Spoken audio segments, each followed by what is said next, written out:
Alhamdulillah dalam masa yang singkat ini, insya-Allah dalam masa setengah jam sedikit tazkirah apa yang kita tahu, apa yang perlu kita tahu mengenai bulan Ramadan Uh, rasanya semua orang tahu dah semua orang tahu dah. Walaupun insya-Allah sabda Nabi sallallahu alaihi wasallam, wa dzakir fa inna dzikra tanfa'ul mu'minin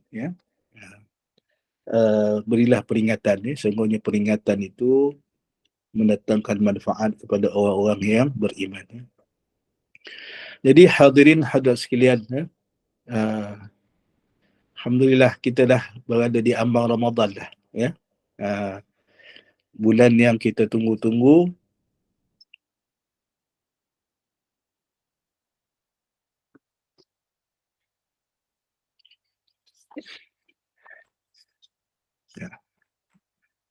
InsyaAllah malam ni kita dah masuk Ramadan.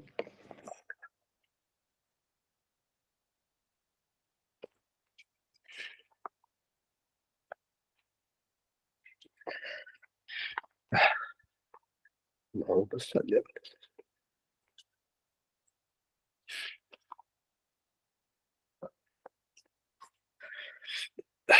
Allah. Saya minta maaf. Rasa sebab sedikit sebab walaupun ada beberapa jam lagi kita nak masuk Ramadan. Belum tentu Allah sampaikan kita pada bulan Ramadan. Kita baca doa Allahumma barik lana fi Sya'ban wa ballighna Ramadan. Kenapa Nabi sallallahu alaihi wasallam mengajar para sahabat berdoa berdoa minta sampaikan ke bulan Ramadan ni. Kenapa? Kenapa begitu? Sejak bulan Rajab lagi, Allahumma barik lana fi Rajab wa Sya'ban wa ballighna Ramadan. Kemudian masuk bulan Sya'ban, kita doa Allahumma barik lana fi Sya'ban wa ballighna Ramadan. Kita minta sampai ke bulan Ramadan. Saya kira semua orang dah tahu dah kenapa kita menunggu Ramadan ini. Baru ni Profesor Madya Datuk Dr. Izhar Muhammad Arif hadir ke surau saya dalam sambutan Ihya Ramadan. Saya nak sharekan satu kisah yang beliau share dalam kuliah beliau tersebut. Kenapa kita tertunggu-tunggu sangat bulan Ramadan ni? Sebab bukan semua orang berpeluang masuk ke bulan Ramadan. Baru ni beliau berkongsi satu kisah. Mungkin di antara kita mungkin pernah dengar dah kisah ni, tetapi saya kongsikanlah. Betapa kita ni nak sangat ni masuk bulan Ramadan. Nak dapat masuk bulan Ramadan. Satu kisah satu keluarga masih muda lagi, umur suami ni umur tak sampai lagi lebih kurang 40 tahun 40 ke 43 tahun suami ni. Dan sebelum masuk bulan Ramadan ni nak buat persiapan hari raya. Sekarang ni orang tak tunggu bulan puasa dah, nak beli baju raya kan. Sebelum masuk bulan puasa dah beli. Jadi suami ni kata pada isteri ni, yang dia kata darling ke yang tak tahulah selalu ayang je yang tentukan apa ni, nak beli baju, nak tema warna apa untuk hari raya kata. Tahun ni abang minta abang yang tentukan. Kata suami tadi ni kepada isteri untuk beli baju raya anak-anak pada tahun ni biar abang yang pilih pula. Biar abang pilih color semua Sebab tahun ni kata abang nak warna putih. Nak raya. Nak pakai baju sedondon anak beranak warna putih. Jadi isteri ni pun terkejut tiba-tiba tak pernah suami ni minta nak beli baju raya, selalu orang perempuan lah yang mahir ni kan, isteri lah yang tentukan, isteri bonding anak-anak, bonding dengan suami nak pakai baju tema warna apa tahun ni. Tapi permintaan mengejut daripada suami ni menyebabkan isteri tadi terkejut. Jadi pergi beli, pergi kedai, beli, tempahlah baju warna putih. Ramadan tak masuk lagi. Masuk lagi. Jadi masuklah Ramadan. Contoh malam ni lah, ni malam 1 Ramadan ni. Suami tadi punya happy nak menyambut Ramadan ni. Sebab dah lama menunggu-nunggu nak masuk Ramadan ni kan, persiapan. Maka buatlah persiapan untuk ni, pergi anak-anak, isteri nak pergi solat tarawih, solat maghrib, solat isyak, solat tarawih berjamaah. Begitu gembira suami tadi ni, gembira sangat. Kemudian balik daripada tarawih, balik daripada tarawih, bertadarus, tiba-tiba suami cakap pula lagi pada isteri, yang dia kata, sahur nanti dia kata abang nak masak lain, nak masak. Isteri dah masak dah ni untuk sahur kan, isteri dah masak untuk sahur. Tapi suami dia kata yang abang nak makan lain, boleh tak yang masak? Isteri dah masak gulai, kata gulai inilah, masak lomak cili api, tiba-tiba isteri, suami ni kata nak masak tom yum contohnya kan.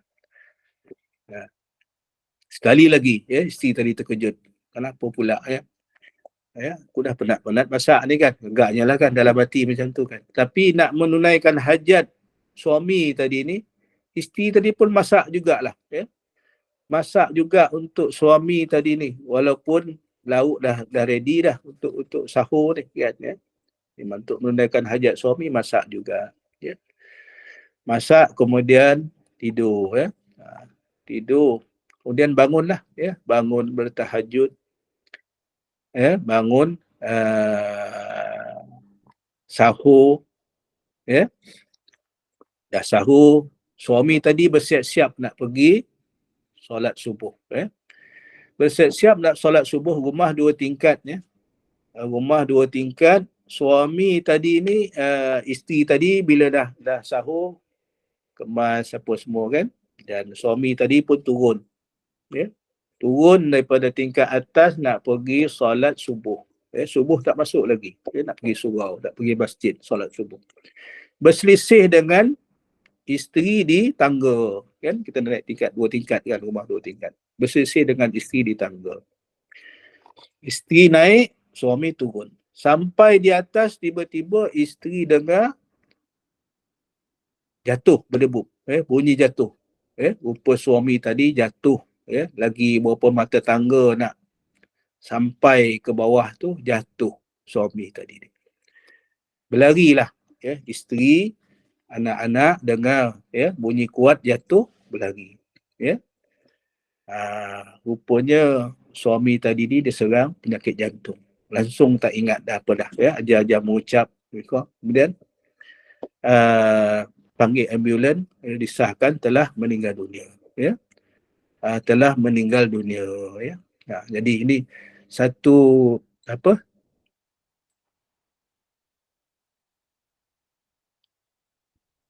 sebab suami tadi ni macam kita lah, beria-ria minta doa dengan Allah Subhanahu Wa Taala nak sampaikan ke bulan Ramadan. Memang sah lah sampai, masuk je maghrib malam ni, masuklah Ramadan, tetapi tak sempat berpuasa, tak sempat berpuasa. Jadi hadirin sekalian, kenapa kita minta sangat? Ini satu kisah yang benar lah, yang dikongsikan oleh Profesor Madya Dr. Izhak Harif pada kami di surau baru-baru ini. Bila saya dengar kisah ni, pada saya sangat menginsafkan saya lah. Dan mungkin kita semua, sebab kita menunggu masuk Ramadan. Kenapa Nabi ajar para sahabat berdoa? Kita hari-hari berdoa. Tiap-tiap lepas solat kita berdoa, ya Allah sampaikanlah aku pada bulan Ramadan. Kenapa? Kenapa? Apa istimewa sangat Ramadan ini? Sebab itu hadirin hadirat sekalian, macam sahabat kita tadi, Allah Ta'ala ambil nyawa dia, belum sempat dia berpuasa. Belum sempat dia berpuasa. Kita berdoa, insya-Allah mudah-mudahan kita, pasangan hidup kita, anak-anak kita, adik-beradik kita sempat sempat masuk bulan Ramadan, sempat berpuasa, sempat beramal. Hadirin sekalian. Jadi tajuk kita tadi, apa yang perlu kita tahu mengenai bulan Ramadan. Walaupun semua orang dah tahu. Mungkin saya pagi ni nak berkongsi sebahagian saja. Apa nama lain bagi bulan Ramadan ini? Yang disebut oleh oleh Nabi dan juga para ulama. Yang kita tahu. Kita sebut bulan Ramadan ini Syahrul Mubarak. Syahrul Mubarak. Bulan yang penuh berkat. Dipanggil juga bulan Ramadan ini, kita panggil of course lah Syahrul Siyam, bulan puasa, Syahrul Siyam. Dipanggil juga bulan Ramadan ini Syahrul Quran, sebab kita beria-ria nak mengkhatamkan Quran. Dipanggil juga bulan Ramadan ini kita panggil Syahrul Maghfirah, bulan keampunan. Dan juga dipanggil juga bulan Ramadan ini dipanggil Syahrul Du'a. Syahrul Du'a. Bulan yang kita beria-ria berdoa, minta Allah Ta'ala makbulkan. Dan dipanggil juga bulan Ramadan ini kita panggil Syahrul Ijtihad. Bulan yang kita bersungguh-sungguh untuk beribadat. Dan dipanggil juga bulan Ramadan ini dipanggil Syahrul I'tisam. Ini mungkin jarang kita dengar. Syahrul I'tisam. Apa maksud i'tisam ni? Dalam surah Al-Baqarah, A'udzubillahi minasyaitanirrajim, wa'tasimu bihablillahi jami'a wa la tafarraqu. I'tisam ni pun juga maksudnya berpegang teguh. Bermaksudnya juga Syahrul I'tisam ini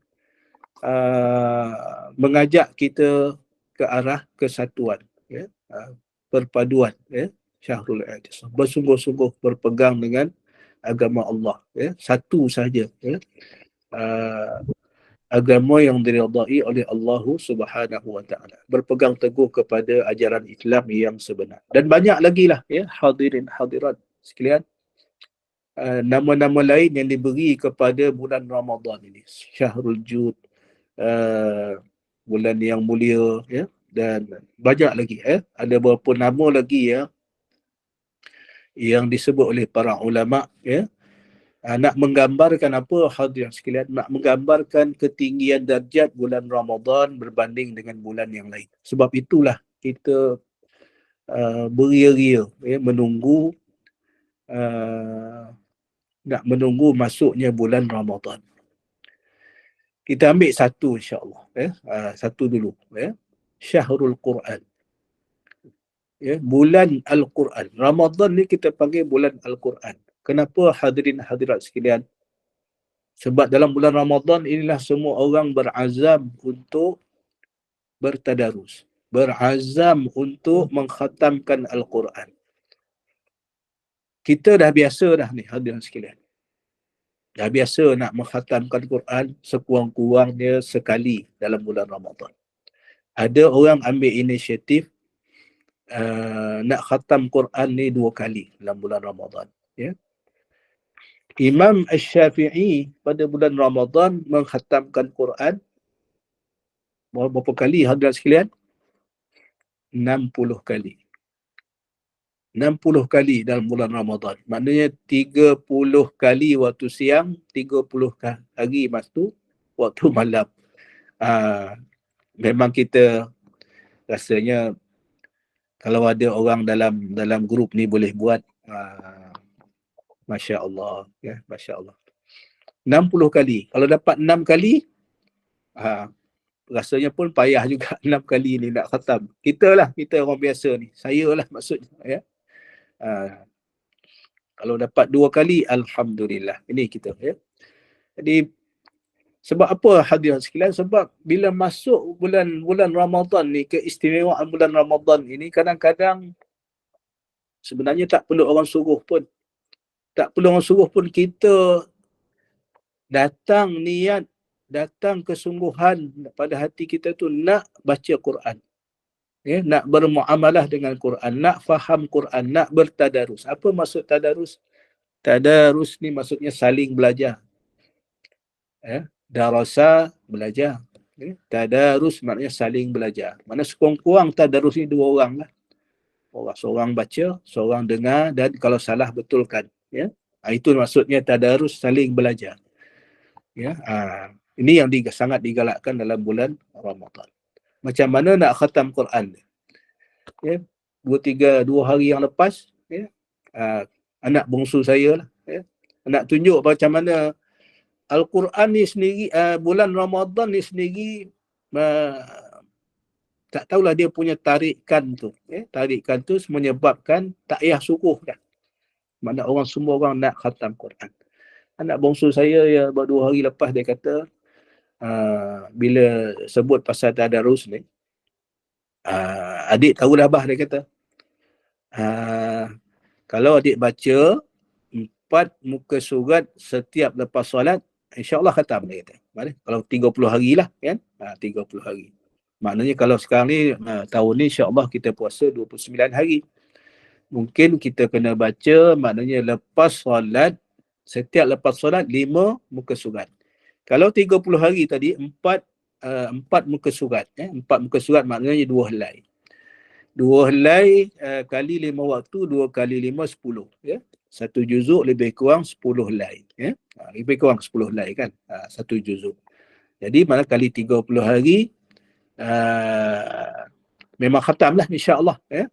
Itu dia punya ni. Jadi, saya bila anak bongsu saya sebut begitu, Alhamdulillah lah, syukurlah. Maknanya bukan apanya, maknanya nak menunjukkan tarikan Ramadan ni menyebabkan itu anak-anak kita pun dia ada semangat untuk, kita yang dah tua ni, sepatutnya berlebih-lebih lagi lah, ya, nak belajar, nak membetulkan bacaan, ya, nak membetulkan bacaan Al-Quran kita. Ya, sebab Al-Quran ini turun pada bulan Ramadan.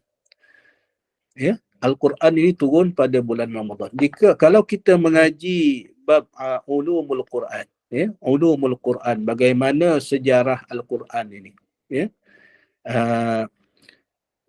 dalam bulan Ramadan ini ada satu malam yang kita panggil malam Lailatul Qadar. Ya, malam Lailatul Qadar. Lailatul Qadri khairum min alfi syahr. Ya. Tanazzalul malaikatu waruhu fiha biizni rabbihim min kulli amr. Ya. Sebab pada malam itulah turunnya Al-Quran. Ya. Malam Lailatul Qadar. Kalau kita belajar dalam bab ulumul Quran ini, pada malam Lailatul Qadar itu sebenarnya Malaikat Jibril ambil Al-Quran ni, keseluruhan Al-Quran ini, kalamullah yang 30 juzuk yang kita baca tu, diambil daripada Lauh Mahfuz, dan malaikat yang kita panggil diambil oleh Malaikat Jibril daripada Lauh Mahfuz, dibawa ke langit dunia, dibawa turun ke langit dunia.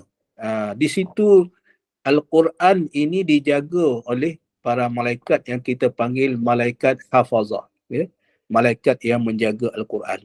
Itu sebenarnya yang dikatakan dalam surah Al-Qadar itu, Allah Ta'ala turunkan Al-Quran ini sekaligus pada malam itu. Bukan sekaligus kepada Nabi, sekaligus daripada Lauh Mahfuz turun ke langit dunia dan dijaga oleh malaikat hafazah. Kemudian daripada langit dunia itulah Al-Quran ini diturunkan kepada Nabi kita sallallahu alaihi wasallam secara beransur-ansur, ya. Jadi istimewa malam Lailatul Qadar yang kita cari-cari pada bulan Ramadan. Jadi hadirin sekalian, bab Al-Quran ni sangat mustahab, ya. Berapa ramai orang baca Al-Quran, yang pertama baca tak betul, ya. Baca tak betul. Kita azam sekurang-kurangnya, saya cakap dengan isteri saya, sekurang-kurangnya kita dapat baiki bacaan kita daripada masa ke semasa, ya. Kita usahalah, carilah guru. Alhamdulillah, isteri saya pun dia ada guru dia, ya. Dia guru, ada personal apalah maknanya, macam sukan ni personal coach lah maksudnya, ya. Guru yang maknanya seminggu dalam beberapa kali, ya, bertalaki Al-Quran. Kita pun kena ada juga. Sekurang-kurangnya kita mesti bertadarus. Bukan bab-bab Al-Quran ni dalam bulan Ramadan ni, jangan bagi-bagi Quran ni, ya. Jangan bagi-bagi Quran. Maknanya kita ada kumpulan tadarus kita, seorang baca 2 juzuk, jadi 15 orang khatam. Itu bukan khatam, itu baca 2 juzuk namanya, ya. Jadi yang kita nak sekarang ni, kita nak betulkan bacaan kita. Kita ada grup yang kita khatamkan Al-Quran, maknanya bersama-sama lah dalam grup ini. Bersama-sama baca. Mana kalau ada 10 orang, seorang baca, 9 orang semak. Dalam 9 orang yang tukang semak ni, takkanlah tak ada seorang pun yang boleh membetulkan bacaan kita. Ini yang dikehendaki yang sebenarnya, ya, tadarus Al-Quran. Jangan tinggal ni hadirin sekalian, ya. Jangan bagi-bagi ni. Kalau di pejabat, sama juga di pejabat saya di dulu ni, ya. Seorang baca, satu grup, bukan seorang, satu grup baca 3 juzuk, ya. Seminggu dah selesai, kan. Ini bukan khatam baca 3 juzuk, ya. Jadi dia baca 3 juzuk sajalah, tak khatam Al-Quran. Dia gabung-gabungkan jadi khatam. Ini bukan khatam, ya. Ini baca yang banyak tu sajalah, ya. Baca banyak tu saja. Jadi hadirin sekalian, ada banyak kaedah yang tadi, yang kita boleh khatam. Di surau saya pun kita buat, ya, kita buat kumpulan tadarus. Mungkinlah bila semua orang bekerja, ya, mungkin sebahagian daripada hadirin sekalian dalam ni bekerja, ya. Jadi mungkin selepas solat tarawih, kita ambil masa 1 jam contoh. Habis solat tarawih kata pukul 10, kan. Pukul 10 habis solat tarawih, kita bertadarus sampai jam 11, 1 jam. Dalam masa 1 jam ni sebenarnya jika semua orang baca lancar, boleh khatam satu juzuk ataupun mungkin lebih lagi, ya, boleh khatam dalam masa 1 jam. Tapi maklum sajalah, di kalangan jemaah kita ni ada yang bacanya tersangkut-sangkut, kan. Tersangkut-sangkut, kena sabar. Jadi apa yang kita kena buat, bagi hadirin hadirat sekalian yang bekerja ni, saya di surau saya buat dah daripada tahun lepas lagi, tahun sebelum tu lagi. Untuk cover yang tak cukup 1 juzuk satu malam ni, kita buat hari Sabtu Ahad, setiap lepas solat fardu sambung bacaan. InsyaAllah cukup. InsyaAllah boleh buat, ya. Itu cara kita nak khatam yang sebenarnya secara bertadarus. Tak kira lah, mungkin maklumlah hari cuti kan, Sabtu Ahad, daripada 10 orang tadi mungkin 3 orang tak ada, kan. Mungkin 4 orang tak ada, tak apa, kita teruskan, ya. Dan ini cara, mudah-mudahan dengan cara ini dapat kita khatam Al-Quran secara bertadarus yang menjadi sunnah Nabi SAW. Yang kedua, syahrul ijtihad, ya. Saya tak sebut yang lain lah, ya. Syahrul ijtihad, ya. Bulan yang kita bersungguh-sungguh, tak ada lagi bulan lain yang kita bersungguh-sungguh beribadah ni, iaitu bulan Ramadan. Kita bersungguh-sungguh nak baca Quran, kita bersungguh-sungguh nak qiyamul lail, kita bersungguh-sungguh nak bersedekah, kita bersungguh-sungguh nak buat amal kebajikan, solat tarawih dan sebagainya. Solat tarawih jangan tinggal hadirin hadirat sekalian, ya. Saya kadang-kadang bila bulan puasa ni balik ke Johor Bahru. Johor Bahru. Johor Bahru ni jauh ya. 3 jam. Kalau dari Seremban lebih kurang 3 jam lah perjalanan. Jadi biasanya kalau balik Johor Bahru ni hari Jumaat, kalau saya tak ambil cuti, kalau saya ambil cuti lepas Jumaat baliklah Johor Bahru. Balik ke Seremban hari Ahad. Bila balik ke Seremban hari Ahad, nak balik bila? Biasanya lepas buka puasa lah. Lebih tenteram. Lebih tenteram dan juga lebih selamat lah. Memandu dalam keadaan yang lapar dan dah haus ni, kadang-kadang kita fokus kita tu agak terganggu. Jadi balik lepas maghrib. Lepas buka puasa. Maghrib dan Isyak jamak qasar. Jadi kalau bertolak pukul 8, pukul 11 baru sampai, lebih kurang. Baru sampai. Jadi buat juga, kena buat juga solat tarawih ni sekurang-kurang 8 rakaat. 8 rakaat dan witir 3 rakaat. Buat, tak ada masalah. Walaupun kita baca surah yang pendek. Ini bagi hadirin hadirat sekalian yang bermusafir, balik kampung. Bukan alasan balik kampung itu tinggal solat tarawih. Ini sebab ini syahrul ijtihad. Bulan yang kita bersungguh-sungguh hadirat sekalian. Bersungguh-sungguh nak khatam Quran, bersungguh-sungguh solat tarawih, bersedekah. Bersedekah ni kalau boleh tiap-tiap hari lah. Tiap-tiap malam. Tiap-tiap hari ataupun tiap-tiap malam kita bersedekah. Bersedekah ni kadang-kadang kita pun salah faham juga. Orang tunggu nampak tabung surau tampung masjid baru bersedekah. Sebenarnya hadirat sekalian, kadang-kadang bila kita tengok masjid ni, surau ni hebat dah. Sebab orang kaya-kaya duduk situ. Masjid ni tak perlu dah sedekah kita, tuan-tuan. Carilah peluang sedekah tempat lain. Anak yatim. Kadang-kadang hadirin sekalian, jadi pejabat kita boleh bersedekah. Pada siapa? Pada cleaner. Pada cleaner, pada Pak Gad. Pada Pak Gad yang duduk di pejabat kita, di tepi jalan yang jaga bangunan. Mereka dia orang susah, tuan-tuan. Terpaksa kerja cleaner, terpaksa jadi Pak Gad untuk menyara keluarga. Orang ini sebenarnya lebih afdal pada pandangan saya lah. Lebih afdal kita bersedekah. Saya, hadirin sekalian, mungkin hadirin sekalian pun ada pengalaman bersedekah pada guard ni. Saya sebulan sekali saya ambil peluang untuk inilah, bukan nak bangga lah ni, mungkin mudah-mudahan menjadi, saya bercerita ni mungkin menjadi amal jariah hadirin hadirat sekalian, ada yang ikut, saya pun dapat pahala. Sebulan sekali sekarang saya ambil peluang pada hari Jumaat, sama ada saya bersedekah pada Pak Gad ni ataupun kepada cleaner. Satu pengalaman yang menakjubkan saya lah pada saya.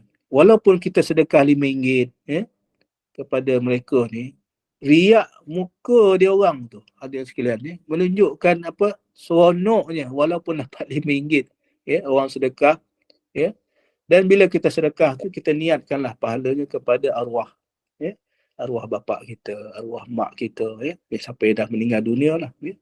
Bila kita niatkan pahalanya kepada arwah, pahala untuk kita pun tidak akan berkurangan. Ini berdasarkan kepada hadis Nabi SAW dan juga pandangan para fuqaha. Bila kita bersedekah begitu. Apa lagi hadirin sekalian yang kita bersungguh untuk Ramadan ini. Paling penting hadirin sekalian, bagi kita orang biasa ni, bersungguh untuk meninggalkan maksiat. Syahrul ijtihad, bersungguh kita untuk meninggalkan maksiat. Sebab kita ni manusia biasa,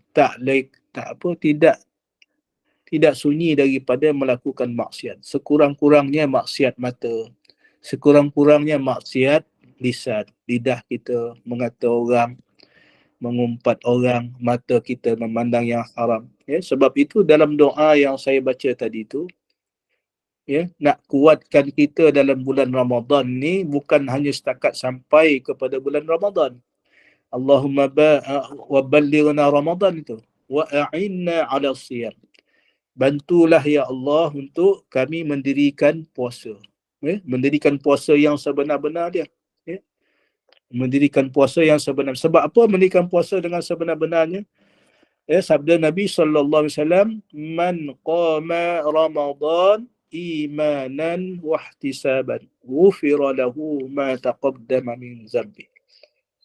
Barang siapa yang mendirikan Ramadan dengan penuh keimanan dan penuh hisab, muhasabah diri dia, maka Allah Ta'ala akan ampunkan dosa. Ini yang kita tunggu-tunggu sangat ni sebab nak masuk Ramadan ni. Sebab nak minta ampun dosa-dosa kita. Nak minta Allah Ta'ala beri kekuatan pada kita tinggalkan maksiat. Ya. A'inna 'ala siyam wa tilawatil Quran, baca Quran, mengkhatamkan Al-Quran, bertadarus Al-Quran. Wa hifzil lisan, memelihara lisan, memelihara lidah. Ini yang payah dan sekalian. Ini yang kita bersungguh. Nak bersungguh memelihara lidah pada bulan puasa. Bulan Ramadan. Mudah-mudahan bulan yang lain pun kita dapat jaga. Wa raddil basar, menundukkan pandangan. Memelihara pandangan. Itu terutama bagi orang lelaki lah. Bagi orang lelaki macam saya.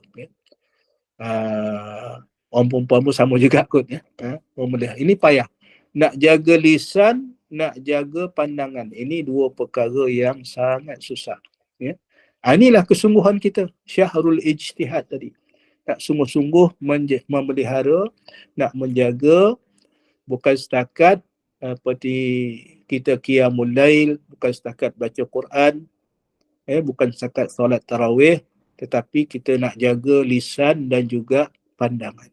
Ini kita bersungguh. Satu lagi ada sekalian, walaupun masa dah ni. Syahrul doa. Syahrul doa ataupun bulan Allah Ta'ala makbulkan doa. Kalau kita nak makbul doa ni hadirin sekalian, biasa orang pergi mana? Pergi Mekah. Nak bermunajat di hadapan Kaabah. Di hadapan makam Nabi sallallahu alaihi wasallam. Kita ada tempat-tempat yang makbul doa di Raudah, di Raudah Nabi sallallahu alaihi wasallam kalau di Madinah. Di Kaabah, di mana lagi? Di makam Ibrahim, di telapak telaga air Zamzam, di pancuran emas, di Hijr Ismail. Kita ni jauh, memerlukan belanja yang beribu-ribu. Sekarang ni paling kurang pun 9,000 nak pergi umrah. Tetapi dalam bulan Ramadan ni hadirin sekalian, sabda Nabi sallallahu alaihi wasallam, Allah Ta'ala tak akan tolak doa orang yang puasa ini sampailah dia berbuka. Daripada kita menahan lapar masuk saja waktu subuh, sampailah masuk waktu maghrib, anytime hadirin sekalian. Anytime. Besok ni anytime Allah Ta'ala makbulkan doa kita. Sebab itu kita diajar oleh para ulama, sementara menanti buka puasa itulah antara tempat yang mustajab doa. Sebenarnya sepanjang kita berpuasa itu mustajab doa. Ambillah peluang. Syahrul doa. Ini diajar oleh para ulama, para fuqaha kepada kita. Jangan tinggal ini doa ni. Bukan setakat waktu nak buka puasa saja. Banyak masa-masa lain yang mustajab doa. Antara azan dan iqamah, lepas solat. Dalam bulan puasa itu hari-hari biasa. Antara azan dan iqamah, yang Allah Ta'ala mustajabkan doa. Lepas solat, dan sebagainya lah. Ataupun yang paling khusus pada malam Lailatul Qadar. Itu pun kalau kita dapat Lailatul Qadar. Kalau kita ada peluang. Jadi hadirin sekalian, kita ambil peluang ini insya-Allah. Syahrul Quran, Syahrul Ijtihad dan Syahrul Doa. Yang lain-lain tadi, Syahrul Maghfirah, Syahrul Tarbiyah. Kita nak mentarbiyah diri kita, anak dan isteri kita, pasangan kita pada bulan Ramadan ini insya-Allah. Jadi hadirin sekalian, dah jam dalam bilik saya ni 5 minit lagi nak pukul 7 pagi. Saya kira saya berhenti di sini dulu.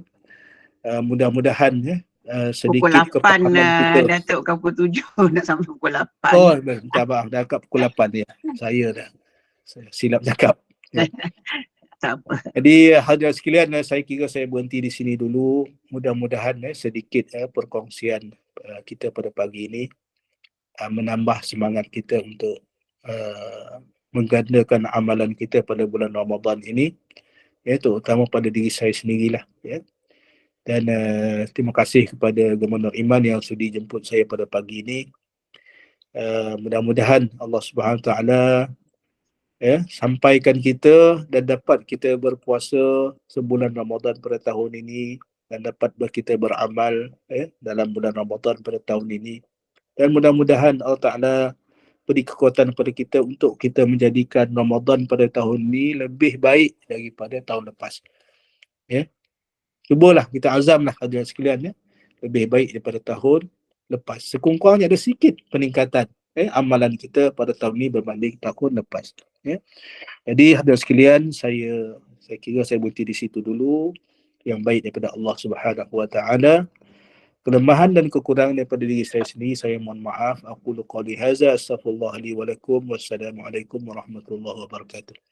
Bismillahirrahmanirrahim. Alhamdulillahirabbil alamin. Wassalatu wassalamu ala asyrafil anbiya'i wal mursalin wa ala alihi wa sahbihi ajma'in.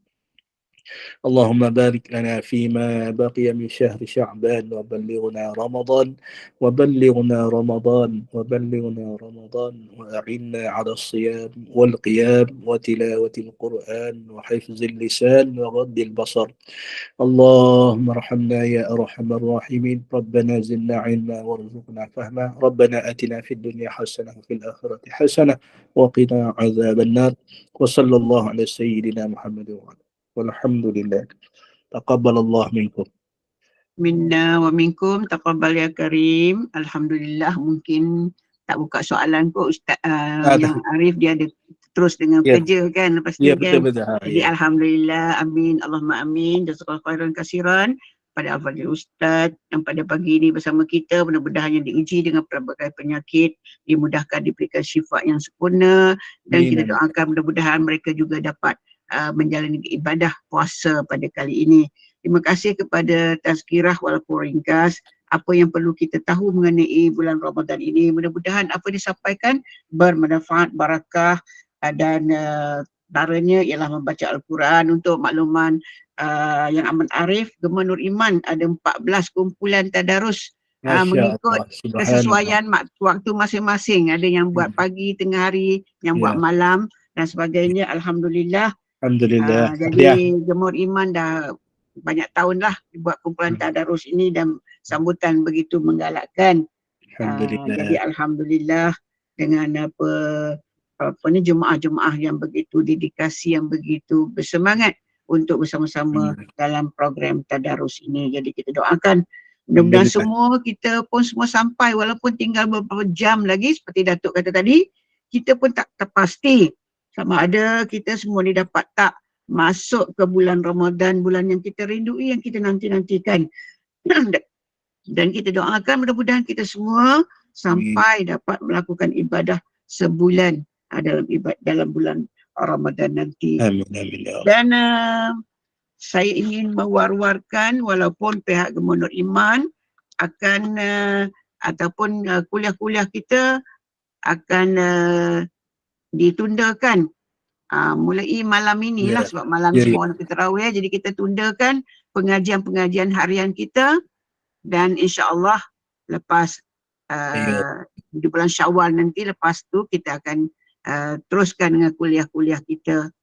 Walaupun begitu, Gemah Nur Iman menyediakan pelbagai program untuk Ihya Ramadan, iaitu setiap malam pukul 4 pagi kita akan bermula munajat sahur bersama dengan asatizah yang kita pilih, termasuk yang amat arif juga ada satu kali dengan pihak Gemah Nur Iman.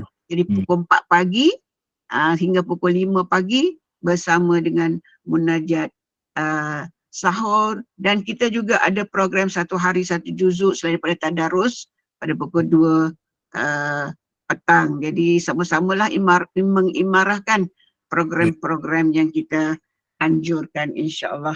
Dan pada pukul 8.15 kita ada kuliah terakhir duha kita pada pukul 8.15 bersama Ustaz Rusdi Ramli Al-Jahari, dan kita ada kuliah asar. Jadi kuliah asar kita mengakhiri program Gema Nur Iman, kuliah-kuliah biasa kita, insyaAllah.